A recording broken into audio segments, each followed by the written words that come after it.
Bom, meus queridos, bom dia. Que bom, né, que a gente está aqui.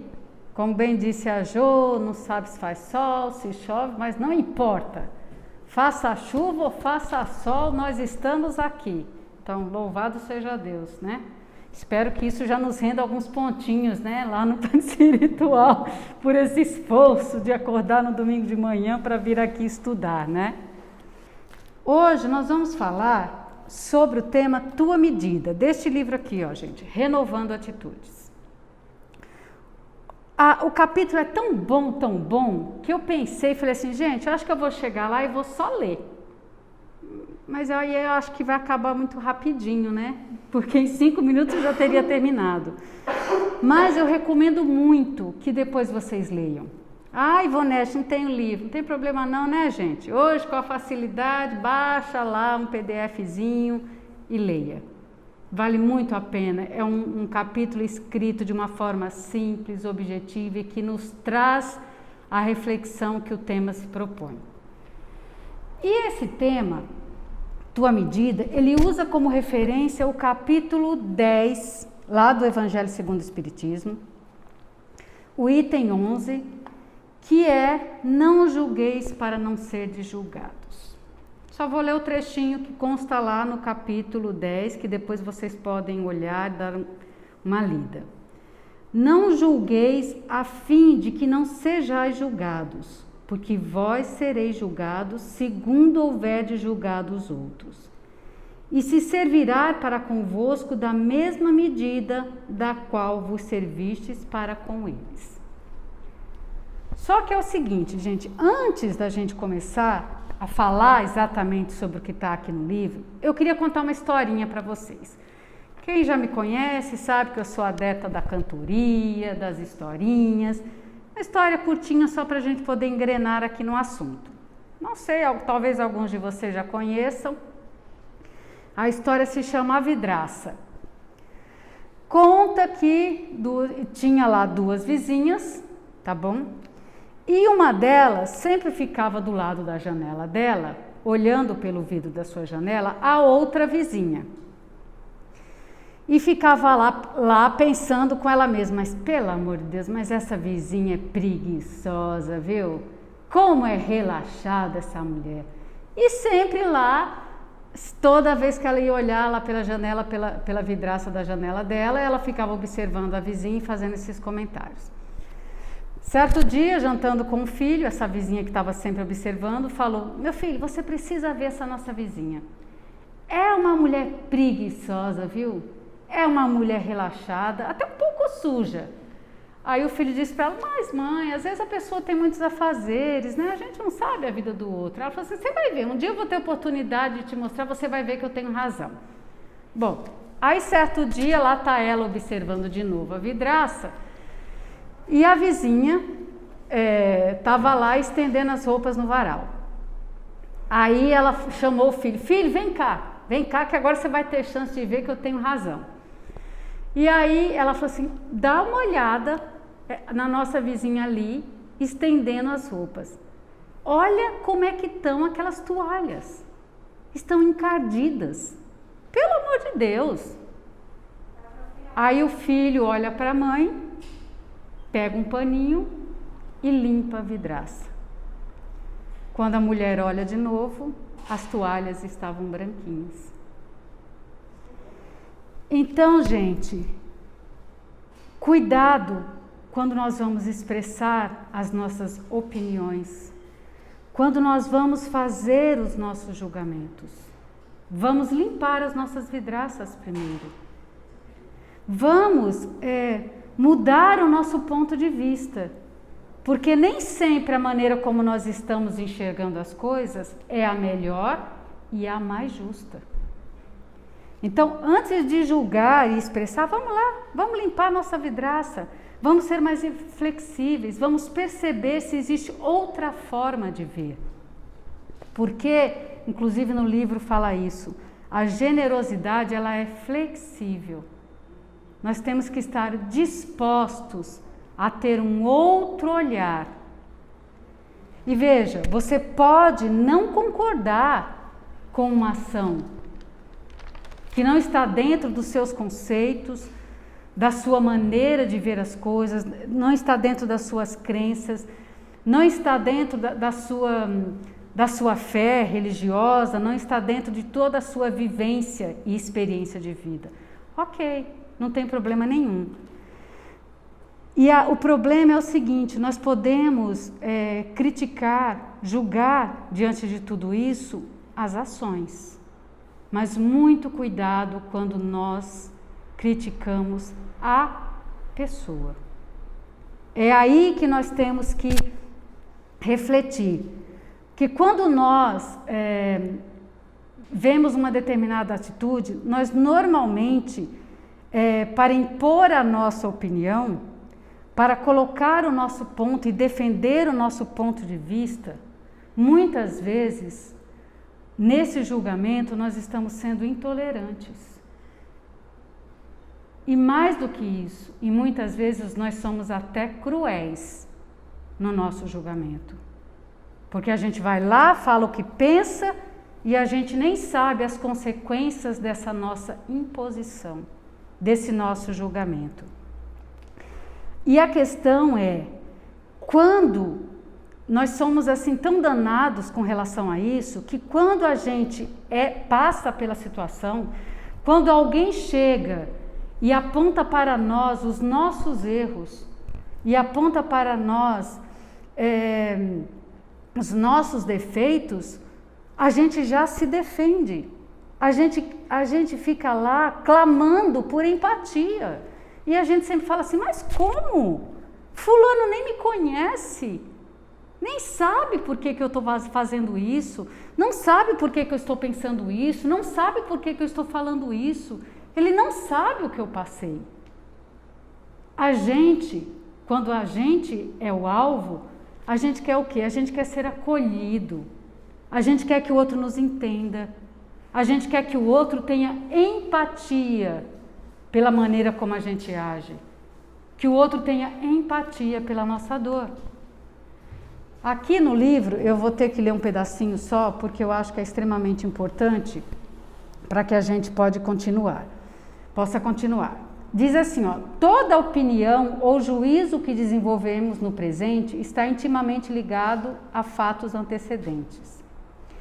Quase sempre todos estamos vinculados a fatores de situações pretéritas, que incluem atitudes de defesa, negação ou mesmo inúmeras distorções de certos aspectos importantes da vida.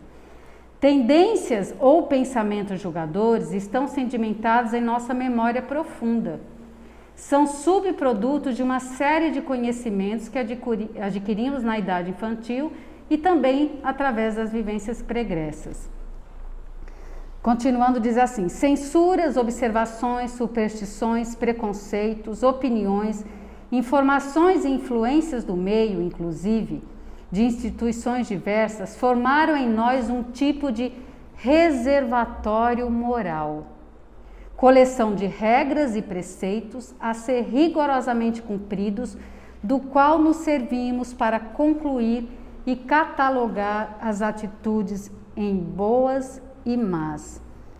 E é exatamente isso. Nós, pela educação que nós tivemos dos nossos pais, pela religião que nós seguimos, pelos conhecimentos que nós fomos adquirindo e as nossas vivências no decorrer da vida, nós vamos criando essa palavra incrível, esse reservatório moral. Só que nós temos, claro, é a nossa história. Graças a Deus que nós podemos ter esse reservatório moral. Mas cuidado, que muitas vezes, para defender esse reservatório moral, nós não pensamos duas vezes para expressar a nossa opinião. Que, na verdade, tantas vezes não é simplesmente a nossa opinião. É um julgamento do outro. É um pré-julgamento do que o outro é, do que o outro faz. E assim, gente, eu sempre falo isso, nós, criaturas encarnadas, nós somos danados demais. E nós somos espertos. Porque tantas vezes aquilo que a gente vê como defeito do outro, que a gente aponta o dedo, que a gente julga não sei o quê, em nós aquela mesma forma de agir passa a ser uma qualidade. Como assim, Ivonete? Não, peraí, não estou entendendo. Vou dar uns exemplos para vocês. Vamos lá. O outro. A gente fala, né? Gente, esse fulano é lento, devagar para fazer as coisas. Nossa, olha, gente, eu faço as coisas muito devagar, de uma forma mais lenta, porque eu sou muito cuidadoso, sabe? Eu sou cauteloso, eu sou criterioso. Vamos lá. O outro. Ai, fulano é tão arrogante, vive falando das coisas dele, o que ele é, o que ele deixa de ser, o que ele tem. Ai, é muito arrogante. Olha, gente, eu não gosto muito de falar de mim, sabe? Mas eu sou uma pessoa boa. Eu ajudo muitas outras pessoas, eu não falo mal de ninguém. Tudo que eu conquistei foi com muito trabalho. Não que eu goste de falar muito de mim, sabe? Eu sou uma pessoa humilde. Aí, de novo, ai, fulano é tão fofoqueiro, gente. Além de ser fofoqueiro, fala pelos cotovelos. Ai, gente, eu sou uma pessoa tão falante, tão comunicativa. Eu gosto tanto de fazer amizades, de conversar com as pessoas. Olha como a gente é danado, gente. Como a gente tem essa condição de inverter os papéis. Então, quando a gente parar e pensar sobre isso, que levante o sinal de alerta. Porque, não raro, o defeito que a gente vê no outro, acreditem, muitas vezes são os nossos próprios defeitos.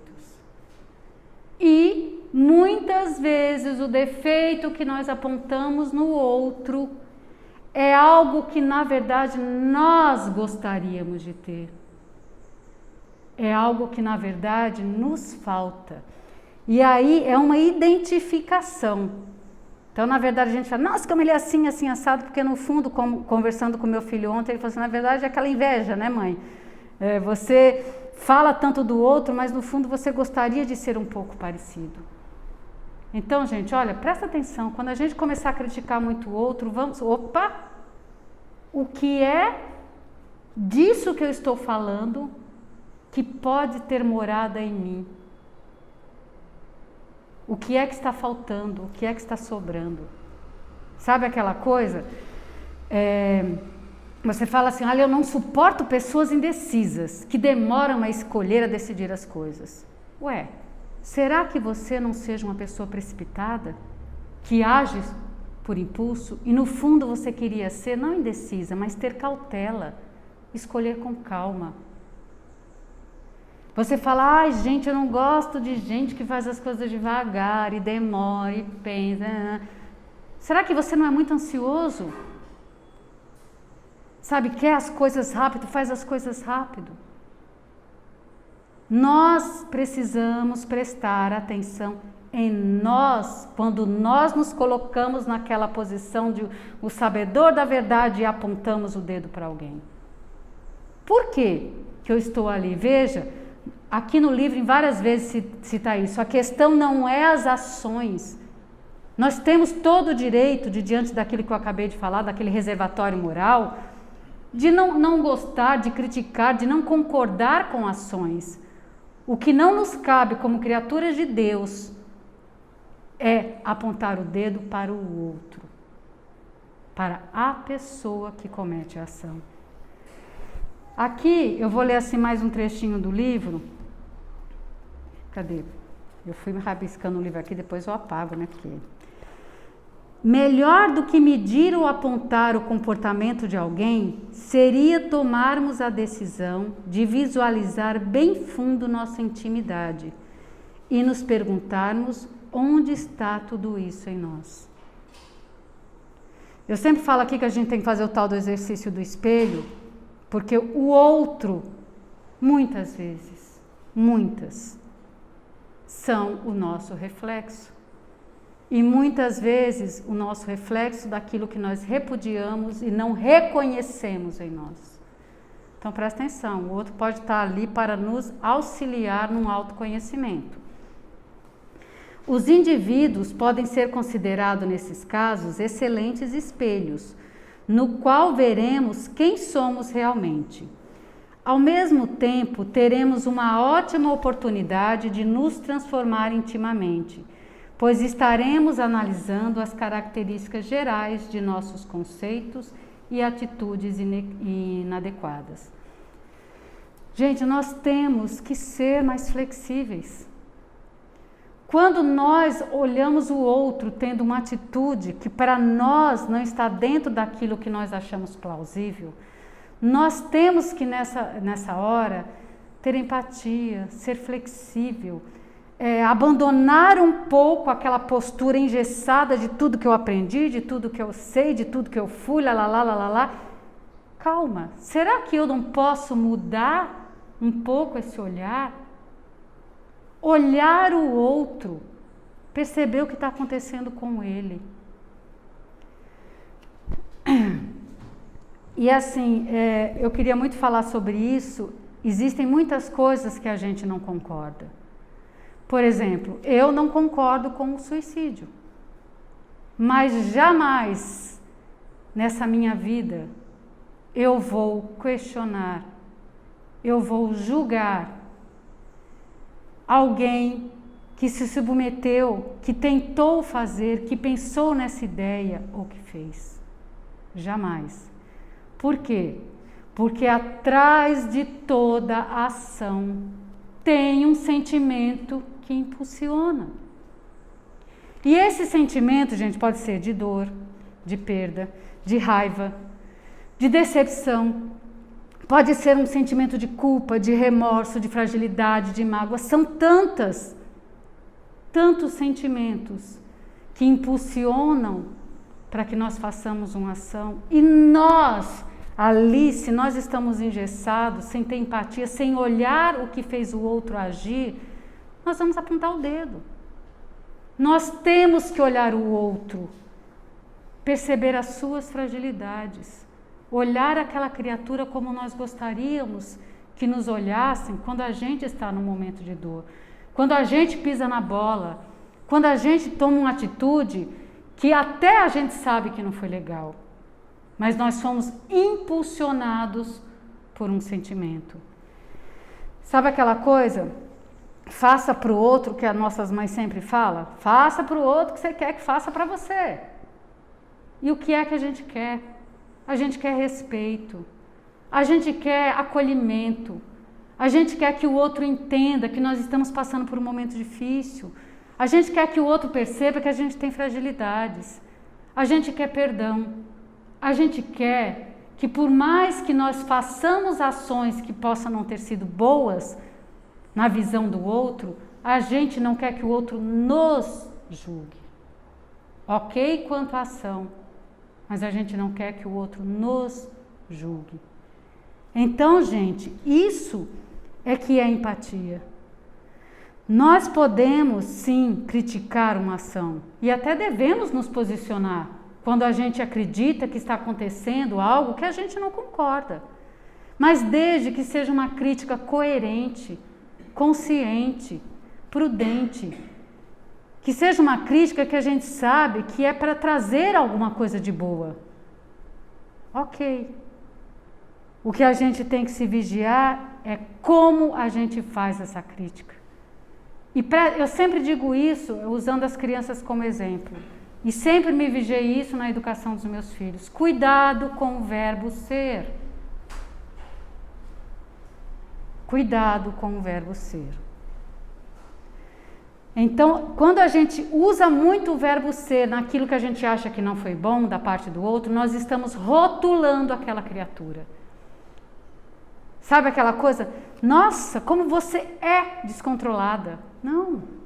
Vamos usar, gente, o verbo estar, ficar. Olha, você está descontrolada. Calma.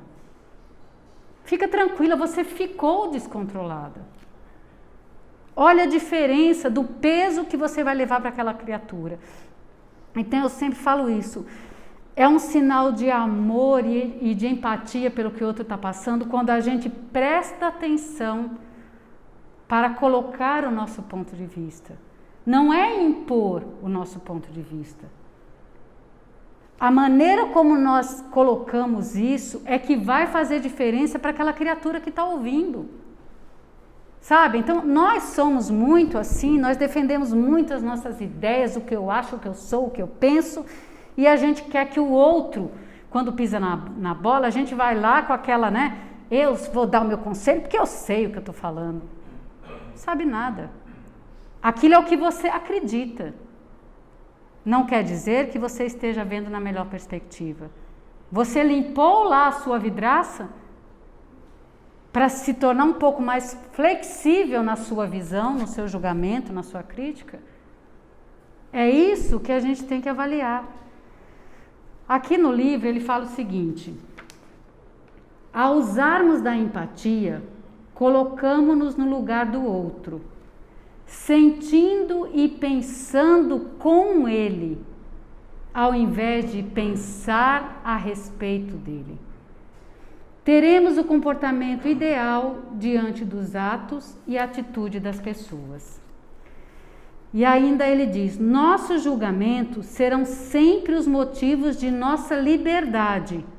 Da nossa liberdade, quando a gente age com empatia. Nós temos o direito de nos colocar, de orientar.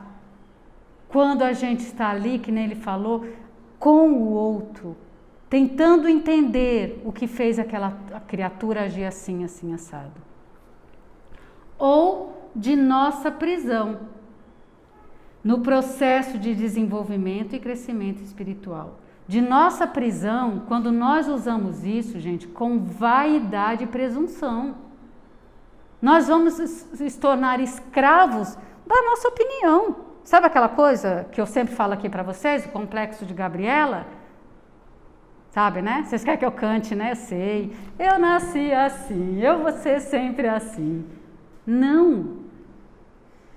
Nós não podemos ser vaidosos e presunçosos de achar que o que nós pensamos é o que nós pensamos e ponto. De estar olhando através da nossa vidraça e nem pensar em possibilidades. Então nós temos que ser flexíveis para mudar. Como é que eu estou vendo o outro? O que é no outro que está refletido aqui? O que é no outro que me incomoda porque está em mim? Sabe aquela coisa que a gente vive falando, e eu me vigio muito com relação a isso, porque eu sei que é um defeito meu, de teimosia. Eu sou teimosa. Aí eu vivo falando com meu irmão: você é teimoso, ainda somos do mesmo signo, me pergunta se canceriano não é teimoso. Aí eu vou dizer que ele é e eu não sou, mas eu vi, você é muito teimoso. Ah, não, mas você também é. Não, eu não sou teimosa, você é, você... Não. Claro, se eu já estou teimando no defeito do outro, significa que eu tenho mesmo. Então, gente, vamos prestar atenção na nossa vida, nos detalhes, do jeito que a gente fala com os nossos filhos, do jeito que a gente fala com o nosso companheiro, com o nosso pai, nossa mãe, nosso amigo, nosso chefe. Como nós nos posicionamos diante da vida. Nós viemos aqui, gente, para para conviver. Eu sempre falo isso, eu falo: bendito seja a tecnologia que nos traz a informação assim na ponta do dedo.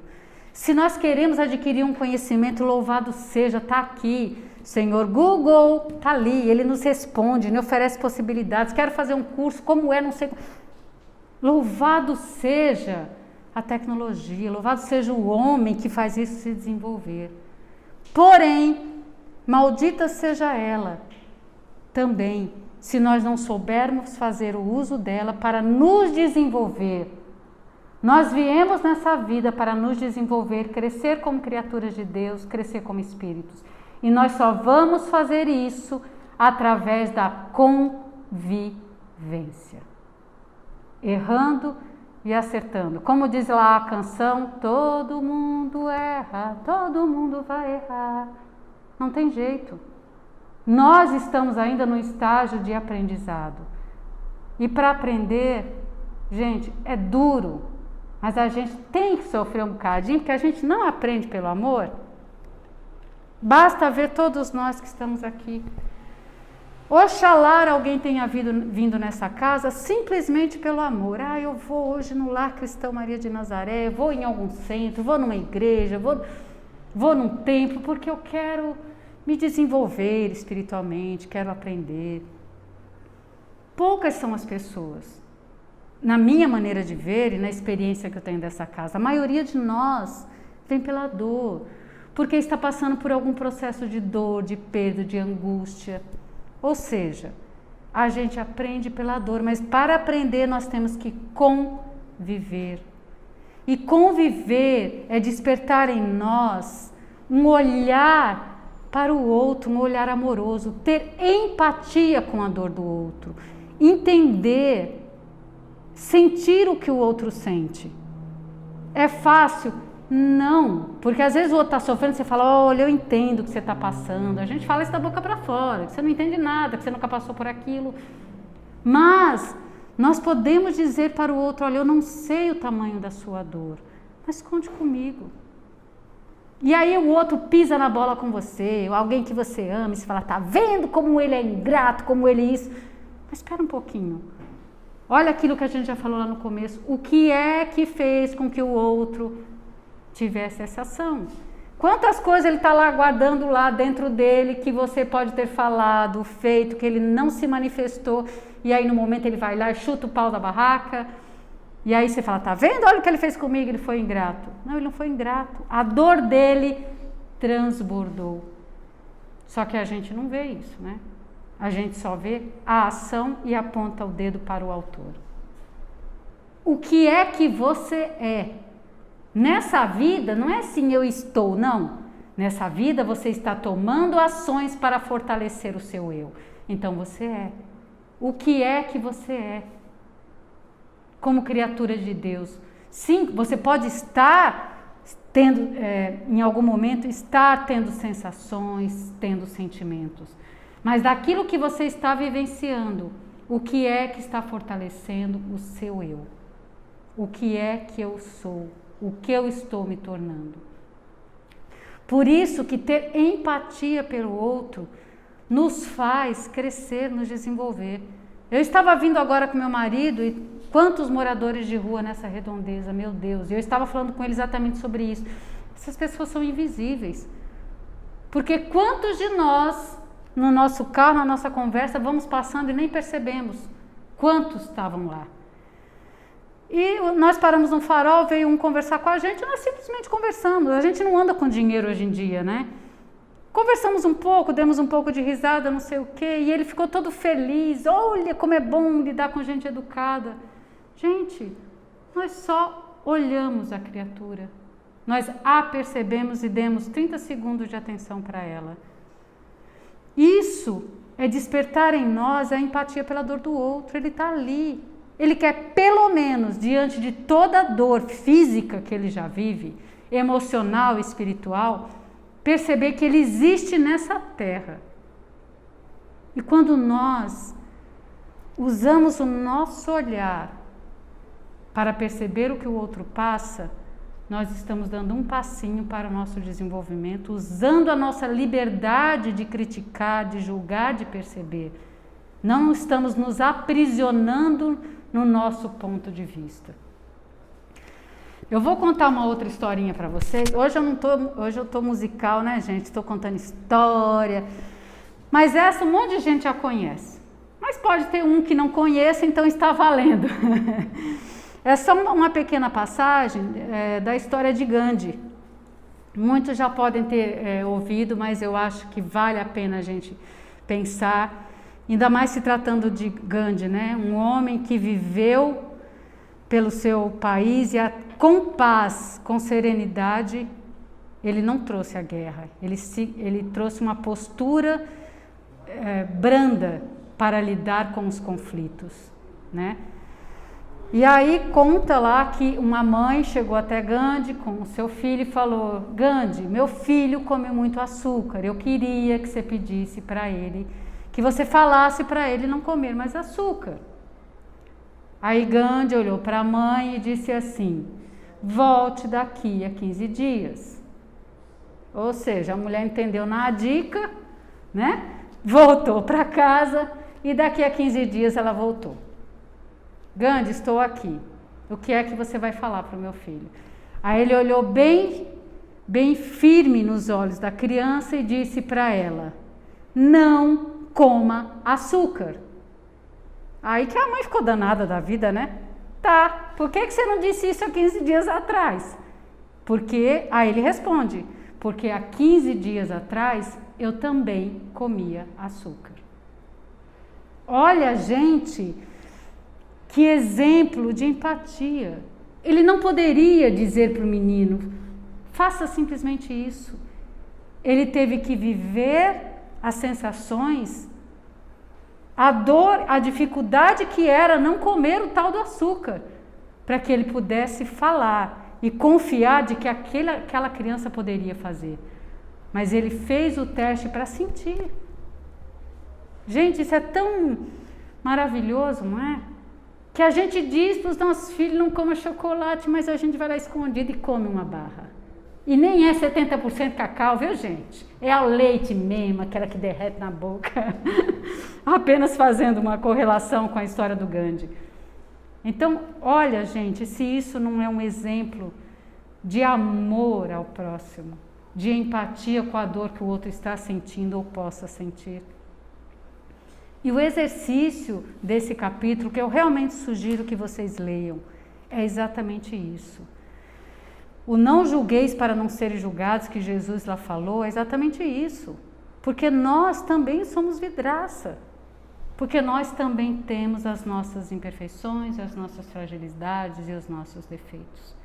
E a gente quer que quando alguém olhe para nós, quando a gente pise na bola em algum momento, que a pessoa pelo menos limpe a vidraça e observe realmente o que está acontecendo dentro de nós. Bom, meus amigos, era isso. Eu espero que a gente possa refletir um pouco sobre isso, que a gente possa se avaliar. E o estudo, e quando a gente vem aqui, é exatamente para isso, para a gente refletir o que é que eu posso melhorar. Nós não vamos mudar de uma hora para outra numa única vida, mas nós podemos ir dando pequenos passinhos. Que nem a historinha lá da tartaruga e do coelho, né? Vá devagar, mas siga, com calma. A gente vai chegar lá. Como diz a Irani, um dia seremos anjos. Mas enquanto a gente não chega lá, vamos dando pequenos passinhos nesse processo evolutivo. E vamos descruzando as nossas pernas, deixando o nosso colo livre, não deixando nada em cima. E vamos relaxar os nossos ombros. E para isso vamos inspirar profundamente, levantar os nossos ombros o mais perto da orelha que conseguirmos e soltarmos de uma vez. Inspira, puxa, puxa, puxa e solta. Tirando dos nossos ombros os pesos que não nos competem. Tirando dos nossos ombros as dores que nos maltratam. E vamos neste momento, certos de que nesta casa estamos protegidos e envolvidos por todos os espíritos de luz, de cura. Vamos imaginar que neste momento o nosso mentor espiritual está à nossa frente.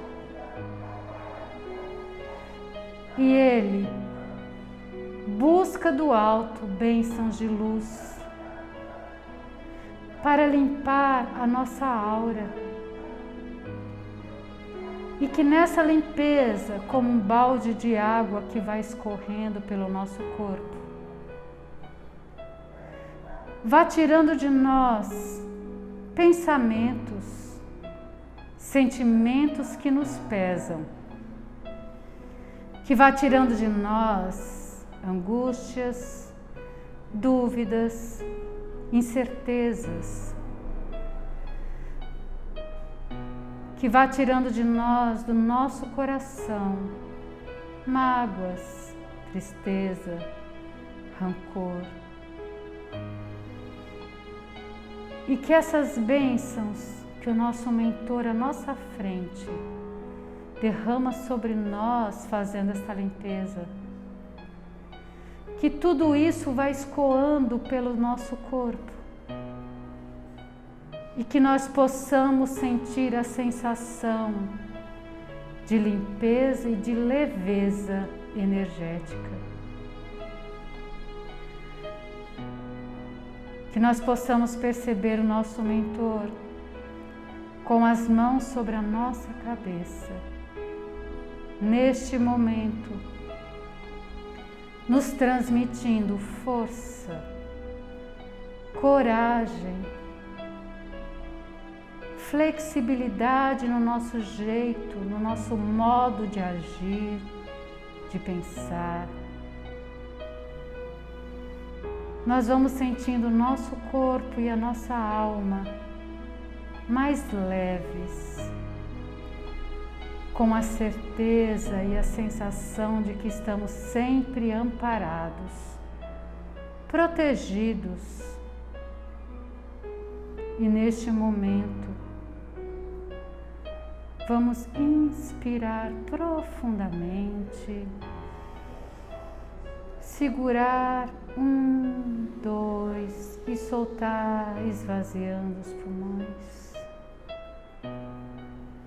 E nessa respiração, trazer para dentro de nós o sentimento de gratidão.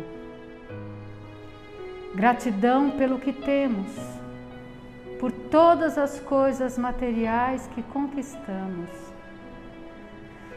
Gratidão pelo trabalho, pela nossa profissão. Gratidão pela família onde nascemos, pelos nossos pais, avós, bisavós, pelos nossos antepassados. Gratidão pela família que criamos. Gratidão pelos amigos que conquistamos, por aqueles que vemos todos os dias e por aqueles que há muito não encontramos. Gratidão por tudo que sou, por tudo que ainda posso melhorar. Gratidão, Senhor, pela vida, pela dádiva de existir, de estar encarnado neste momento, neste lugar, neste país, neste planeta. E rogamos a Ti, Senhor, que a Tua misericórdia infinita envolva a cada um de nós, nossos familiares, amigos, ambiente de trabalho, nossa casa, nossa cidade, nosso país, nossos governantes, nosso planeta, todo o reino mineral, vegetal, animal.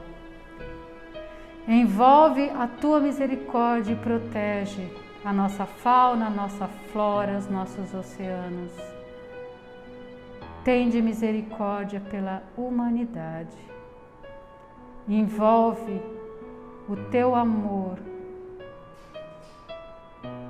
o nosso planeta, e que nós, como criaturas humanas, vivendo nesta terra, neste momento, possamos perceber o que precisamos fazer para crescer, para evoluir, para melhorar e para progredir o nosso espírito como filho de Deus.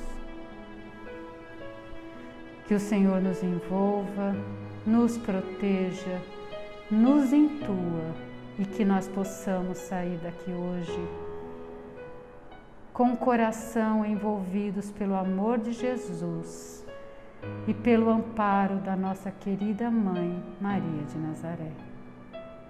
Que o Senhor esteja sempre conosco, hoje e sempre. Que assim seja.